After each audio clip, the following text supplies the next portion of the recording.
when I grew up, I came from a single parent home, but because I was a part of this program, I had more support. I had another family outside of my family, and that's what I hear every day. That they're, especially with the age of the crimes are being committed by more younger people every day, and those is because of, from what I'm hearing, is because of not having the support from home and outside of the home.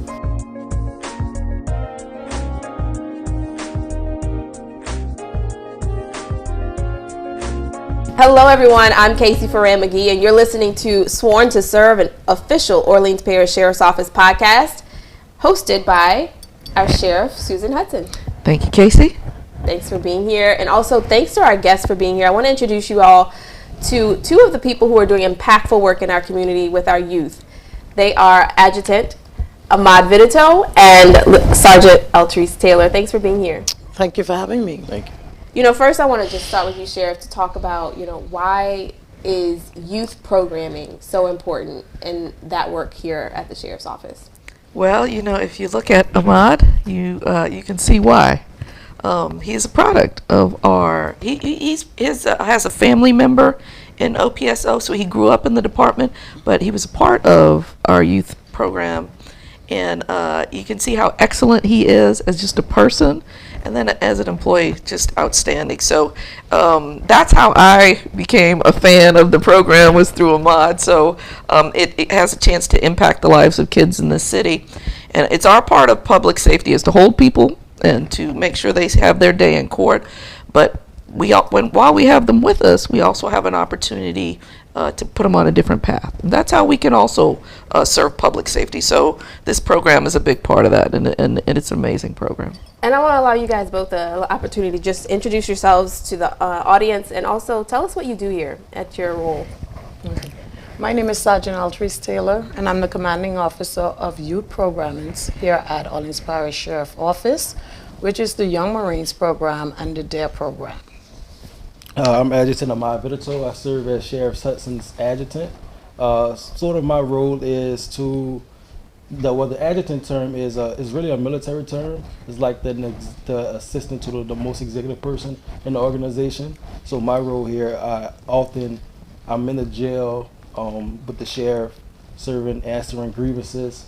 However, I do get the opportunity to work with the youth programs with Young Marines and D.A.R.E. I'm often at the court, so my role is kind of robust here. Yeah. So tell us a little bit about the youth programming, because it's kind of under an umbrella, but there's some components that we can share to the audience about. One of those being the Young Marines, and Sheriff mentioned you kind of came up through that program. Yes. What does that program do? So the Young Marines program is a nonprofit youth organization that teaches the youth ages 8 to 18 or the completion of high school about teamwork, leadership, and discipline, with the focal point of the program being drug demand reduction. So it's a youth program that I'm honored to be a part of under Sheriff Hudson's administration. It's a robust program that serves our youth. I mean, Sheriff's touted it's made you into the wonderful man you are now. Yes. How do you express that from your experience? So my upcoming in the program, my mother was she worked here my entire life.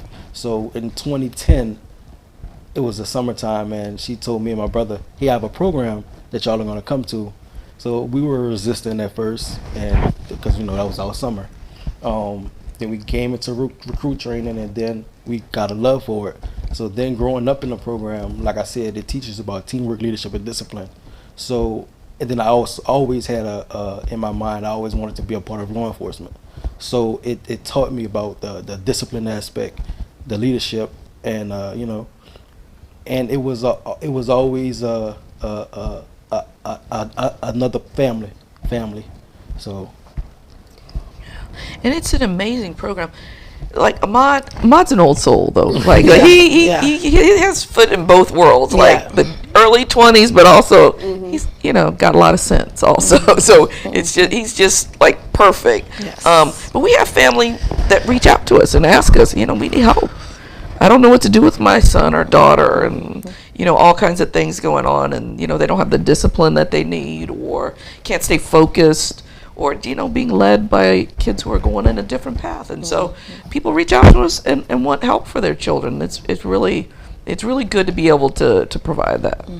That was a part we discussed that before the episode, that outside of the programming that you offer, there are times that parents call you for help for these teens who are part of the program. Talk about that a little bit. Yes, sometimes you have to go up and beyond just of the scope of the program, because there are days when parents or families are just having issues with their young people, and it takes a village to raise a child. So if they reach out to you, or if they reach out to me myself and ask, Sergeant Taylor, can you please come and talk to such and such, they're not listening, they don't want to come home, I feel as though our job is to go that extra mile, to jump in your vehicle, get to the child, speak to them, see what the issue is. Sometimes I can remember being a part of the program, I've had young people slept in my sofa in my house because they refused to go home because of behavior issue and discipline.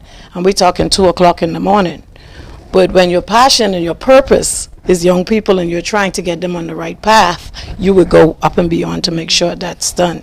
So there's been days when we have to step outside of the scope of just being in the Young Marines program under the sheriff umbrella. Sometimes out of work you have to do a lot of things, pick up, drop off to the program, go into the schools and check on them and see what's going on with discipline.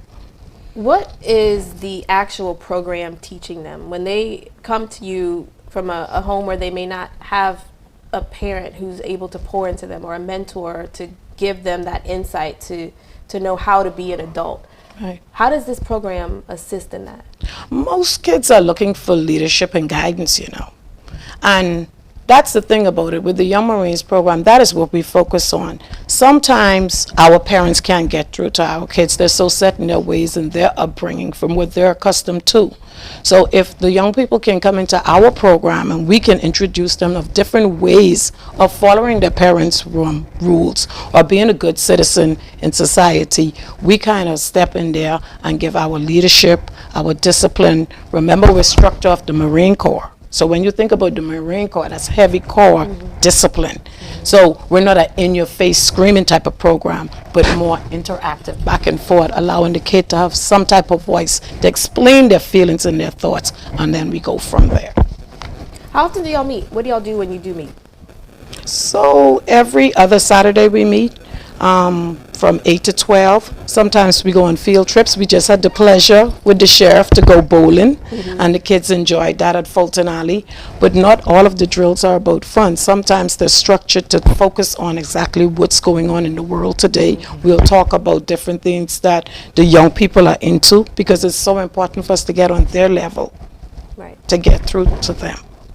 And Ahmad, when you think back on your time as a young Marine, can you see some of the things that you're playing out as an adult that came directly from your time there? Absolutely. So probably the biggest thing is the teamwork and the leadership aspects. And something that doesn't get talked about a lot is the community service aspect of it.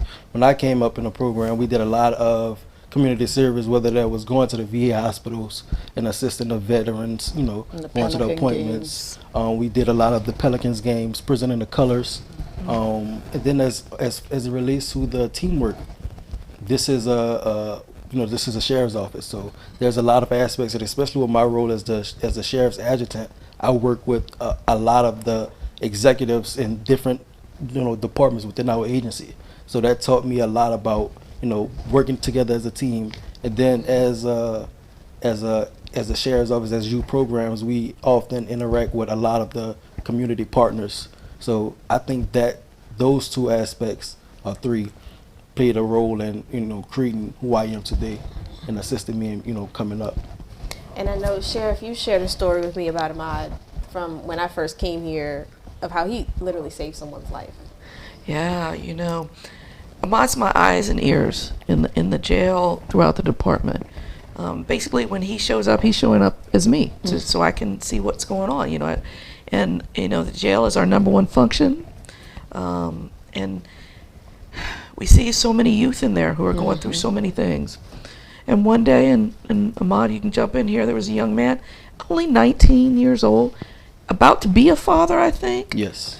And this is what's important for people to understand, because you have to understand the humanity of people in this jail. They're here for a reason. They got here for a reason. This young man is from a family that is in the jail. And they, when you're in there trying to stay in touch with your family, costs money. And so they didn't have enough money to talk to all the members of the family. And he's got a new baby coming. He's 19. He's just, he's distraught. He can't talk to his family. They don't have enough money to stay in touch. Well, that's one of the number one reasons that you can keep down violence, people keep a safe jail, is when they can connect to their families. So because they couldn't afford it, this young man was distraught. And Ahmad, you got a chance to talk to him. Yeah, so just a baby. Yeah, he was a young kid about to have a kid, and like the sheriff mentioned, he could not get in contact with his family. And unfortunately, he got to the point with his mental health where he wanted to take his life. And he was actually in the act of it when I got there and was able to, assist with saving him. And ever since then, he was, every time I see him, very appreciative. So I'm just grateful that I was in that, in the jail at the moment, because, he could not be here at the, with us. In that moment, what went through your mind? So I had conversations with him, before it happened, and his voice, I never heard like so hurt in someone's voice before. And the last thing he told me was, tell my mom and my baby that I love them. Wow. So that's what made me step out of the module and go onto the pod. And as I approached the cell, I seen him hanging, and my mind just went into full on, life saving. Like I was able to get into the cell and lift him up, and all I could think while I was waiting on assistance to come, God, just please save, save this kid. And then afterwards, I would just so in tune on talking to him and finding out what was going on with him. When you think about the leadership that Ahmad learned in this program, you might have heard that. You might have just been like, oh, right. Any other deputy might have been like, whatever. Right. Didn't. Understood it and then did something about it. Didn't call somebody, ran and did something about it. They saved that young man's life when he was just in a low moment. So, and we see families in here. We'll see fathers, sons, mothers, daughters. One time a young man came to see his sisters. There were 3 in here at the same time. And he came to tell them that their mother had passed away. That's the kind of thing we're seeing here. So kids who don't have the support systems they need, if we can be a part of that through these programs, we're trying to help. Yeah, and when you look at the age of many of the people who are being accused of the crimes, the violent crimes in this city right now, the age is getting younger and younger. And this is a program that can hopefully grab them and reach them before they and come that into is just jail. that is exactly what the program focuses on, to reach out to that child before they reach to the point of, like Ahmad said, with the young man in jail or even being detained, just to give them tools that they can make better choices, better decisions in life, and make them a productive member of society. And I always like to say there's no bad kid, there's an active kid. We have to sit down and have conversation with our kids in order to understand what they're going through, where their mindset is at, and then we all can fight the crime issue together. Now, how long have you been working with the Young Marines? I've been with the Young Marines program for about 16 years. So in that 16 years, are there any children that you can identify who, had it not been for this program, they could have been completely on a different track or even ended up in this jail? There's a few. And there's a few that are in the jail right now, because you're not going to save everybody. You're going to save some. And I would also like to add that, before I answer that question, a lot of our young Marines, I want to say maybe about 5% of them are sheriff deputies. So they grow up through the program. So their parents are sheriff's deputies? They are sheriff deputies. Okay, now. Gotcha. Right now. They grow up through the program, and I guess we inspire them by us being deputies, the staffing. And so we have a few of them here that are sheriff deputies, maybe about 5% of them. And they are doing exceptionally well. I have this one young lady who her grandmother used to take the bus to drop 4 of them off to the Young Marines program. Just couldn't get through to the young lady herself. And so just a problem child, just misunderstood, just angry at the world. And to see them graduate from high school with 2 associate's degree and is doing fantastic. That's a big deal. Yeah. They're The saving young girls are, they're spicy. You got to come with a whole nother attitude when you're dealing with the young girls. But then the guys, they're shy, so you have to like pull leadership out of them. You don't have to worry about the young girls, because they can say what they have to say. But it's so important to get our young kids to do public speaking and able to talk and voice their concern and express themselves. But we as the public and the community and our parents, we have to allow them to speak. We're not back in the days where I said, shut up, shut up. Yeah. You have to allow them to speak and voice their Because their they concern. are human. They have emotion. They need to be able to And then we express can it. understand them better, whether we agree or disagree. So that's the Young Marines help with you being able to articulate yourself, for you to speak properly, for you to lead from the front, not the back, for you to set examples. That's what we're all about. Yeah. Yes. And there's another program. Did you want to share something? No, I was just thinking, with the pandemic and how it disrupted Yes. children's yeah. social development. Yes, And then yes. social media and all those things that really have hurt them. This in-person Yes. meeting where they get to relate to each other, speak, all those things. I think it's just a phenomenal program. And that the first thing we take from them when they come to drill is the cell phones. Right. So there You- can be the interaction. The interaction can take place, because if they have the cell phones, everything goes out the door. That's right. It We all defeats need the more of purpose. Yeah. So you have to take a social media is just woof. That's another topic. Sergeant Taylor, I want to talk to you too a little bit about our other youth program, D.A.R.E curriculum. 'Cause Okay. You have your D.A.R.E jacket on. I forgot to mention that. Yes, ma'am. You have an esteemed title now Yes. as The first vice president of the Louisiana D.A.R.E Office of Association. first female. First female Yes. here in the department. Awesome. Yes. Congratulations on that. Thank you. Tell us a little bit about what you do in that role and how that curriculum is changing lives as well. Okay, so the D.A.R.E program, of course, D.A.R.E stands for Drug Abuse Resistance Education. And so what happened is the uniform officer goes into the school and teach the curriculum. The D.A.R.E curriculum is one of the oldest drug prevention programs there is in the United States of America.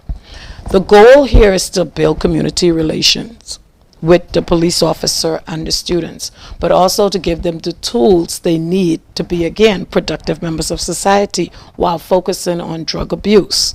So that program is very, very, very, very good. And it's needed because our kids need to be able to see us in a different light. And sometimes we think our kids just automatically know how to make wise choices, good decision, how to pause and breathe in conflicts, to know the difference from bullying and conflict. So these are some of the teaching that we step into the class and we present to our kids. And we teach from pre-K all the way up to 12th grade. Our main focus is our 5th and 6th graders. That's where we try to reach out to them and make sure get them on board right before middle school, but not too early from elementary. Yeah, I came to visit one of your classes one day. I think it was your 4th graders? 5th graders. 5th graders. Yes. And they were learning about risks and consequences. Yes. And it was one of them was talking about having to make a decision whether she would go to her friend's party or to an event for school, a game or something. And it's, at that young age to be able to articulate and understand. Right. I was teaching my 2-year-old later. There's consequences to your everything. actions. Right. So right. there's no better time than at that age to really just start honing in on those things. Right, and giving them all those tools. And you define what the risk is, and then you tell them what the consequences is. We would think they know what a risk is, but when you break that down in layman terms and you explain that, okay, that's what it is. And then there goes the D.A.R.E decision-making model to help them define the problem, assess it, evaluate it, respond to it, make sure you're making the right choice. You can use that in every aspect of life. You're going to teach me Every a little more of aspect. that. Sure, absolutely. Well, I think when you look at the two of them together, they are what I want a deputy to be like in this organization. And so that's why this ability to teach, especially as we have younger and newer deputies coming on board, they're a part of our helping us get together our training program for new folks coming into the jail. Because that's what I want, right? Being able to assess, being able to make good decisions, but also this this demeanor, but also this discipline, right? That's what, so these are my models for new deputies and new recruits coming in. We're Well, very right now, excited. you know, you have me teaching. I'm an adjunct instructor over at training. So I'm instilling some of that over there in the new kids, the new recruits. Yes. So, Ahmad, I want to talk to you a little bit more about your interactions inside the jail, because you're working closely with the residents and kind of get to talk to them on a more personal level. What are some of the stories you're hearing from them? Majority of the stories I hear is that they come from single parent homes and they don't have the family support or the community support outside of the homes, which leads to them becoming delinquents. So majority of the stories, my mom or my dad is the only person I have in the household. I don't have any other family support. I have multiple siblings, so we have to do what we have to do to survive. And that I wish that there was more support in the community, but I'm also grateful that here at the Sheriff's Office, under the Sheriff's Administration, we have the program is continuing because we can offer support. When I grew up, I came from a single parent home, but because I was a part of this program, I had more support. I had another family outside of my family, and that's what I hear every day. That they're, especially with the age of the crimes are being committed by more younger people every day, Right. and those is because of, from what I'm hearing, is because of not having the support from home and outside of the home. Yeah, and Ahmad helps out because he, is trained to be able to be a deputy in the jail. He helps out with a number of functions, but one of them I keep really close track of is how, what percentage of children get to go to the school, the Travis Hill School. So every day I get an email showing me what percentage are going to school. If it's a low percentage, then I'm looking around to see what's going on. But Ahmad will fill in a lot and just make sure, because we're short on deputies, make sure that the kids can go to school. And the stories that we hear on the school pod, it's wow, it really, if that doesn't get to your heart, you just don't have one. You have children who remember we were asking one young man, do you like school better in jail or outside of jail? He said, well, I didn't go outside of jail, I'm going now that I'm here in jail. And like, that's not the way it's supposed to be, right? So young men who are fathers at 15 and 16 and have several children, and they're in jail and they haven't even finished high school yet. So it really does touch your heart. You just want to do something better for them. Make sure they have a chance to do something better. And Ahmad, he helps with that.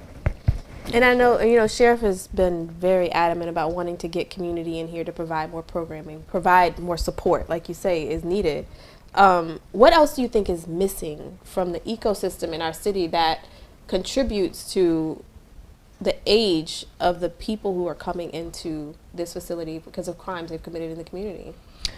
It's the same thing that gets everybody into this jail. Dr. Astrid always used to say, trauma. Our children see so much trauma in the city, and that affects them in many, many ways. Addiction, their family members, a number of people here because their parents were addicted and not really available. So, and then mental health. 55% of the people in here are on our mental health caseload. So that affects all throughout our entire city, and our children the most acutely.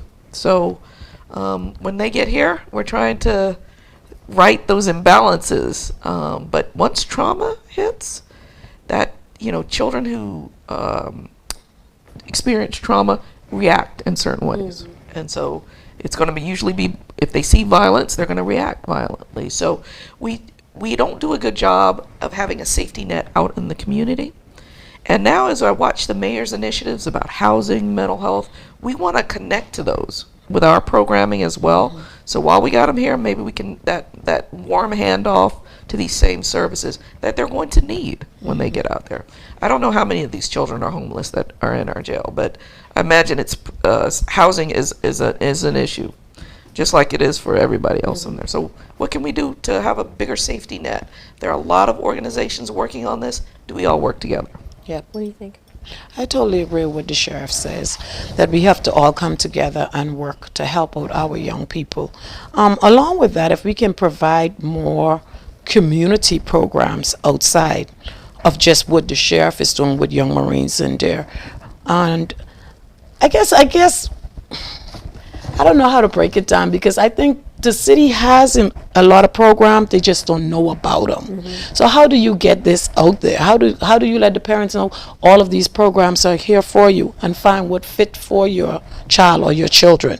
That's one of the biggest things. I know we have social media and all this other stuff, but something is missing, and we have to work harder to save our young people. Yeah, you say social media. I mean, people are literally in their homes on their phone all day. They don't leave the house to go do activities and Right. be out there in the community Right. to find these resources. To find the resources, right? Ahmad, you grew up in the city as a black man. I mean, what do you see now that's different than what you had when you were young? Unfortunately, is the unfortunate thing is I don't see much that's different. I don't see that there's more for our community, more for the youth. Something I think that's missing is more support for parents. And like the sheriff spoke to, a lot of our people that are in custody that's younger have 2 and 3 kids. How can a 16-year-old that's incarcerated be a active parent, or when they get out they don't have the resources to help them be a parent? So I think that's something that we need to focus on as well in the community. My mom always said we need parenting classes before Yes. you become a parent. You Right, need to have some right. type of training. Very important. To be it. Very important, because home has to be on the same page as the programs, and that's how that's going to work. You know, Sheriff and I, you went to a program in Algiers, the Heroes of New Orleans, with Delisha Boyd. And their grand opening of their new facility. It's a beautiful space. So I mean, that's a resource where kids can go and do VR and do 3D printing and video games, and they have a safe space in that community to go. So putting the word out about more programs like that, and allowing people to know about them, especially for this one. How can we get people involved if they want to be a part of it? Well, they can reach out to the sheriff office at Youth Programming at opso.us, or they can email Altrice T at opso.us, or they can go on the national website for the Young Marines program, which is www.youngmarines.com. And then, of course, with the D.A.R.E program, and if they're interested in having D.A.R.E in the schools, you just reach out to the same entity, and we'll come in and set up teaching and stuff like that for the schools. Is there anything, last words y'all would like to leave with our audience about the importance of these types of programs? So me growing up in the program, I know the importance of having more support outside of home. And it's not even just speaking to the Young Marines program or the D.A.R.E program at the sheriff's office. I think it's important for us to pour resources into our youth. Right. Our youth needs help, and us at the sheriff's office, we're doing what we can, but I think there's more that the city of New Orleans and us as a whole, as a country, we can do more. So and They I are know- crying out for it. Yes. Yeah. So I'm just appreciative to the sheriff for allowing us to have these youth programs in the city, because it's definitely needed. You know, Casey, they're being kind there, because they had to lobby me. When I got here and being so short-staffed in the jail, all I could think about was getting deputies into the jail. But not really being short-sighted, because you also have to prevent these children from getting there. And this program can help to do that. So they kept lobbying me. My son kept lobbying me, and we were able to, get it back going. Because I know there's even a waiting list, right? Yes, Kids we have a who wanna waiting come. list of 27 for the Young Marines program. Yes. So as we continue to recruit and bring on, we got to make sure we resource them with the deputies they need to do this too. Right. Yeah. Yes, we All right. appreciate I'm grateful. that. Yes. Thank you. And thank y'all for being here to share and Thank you. let our audience know more about the work Thank being you. done. It's amazing work, and Thank you. Thank you you. guys obviously have a passion for it and Yes. are committed to it. Yes. So we thank you for your service as well. And to our listeners, thank you for being here and listening. If you would love to learn more about this program, of course, reach out. If you have questions that you'd like to ask the sheriff herself, send them over to media@opso.us, and we will work on getting you responses. Thanks again for listening.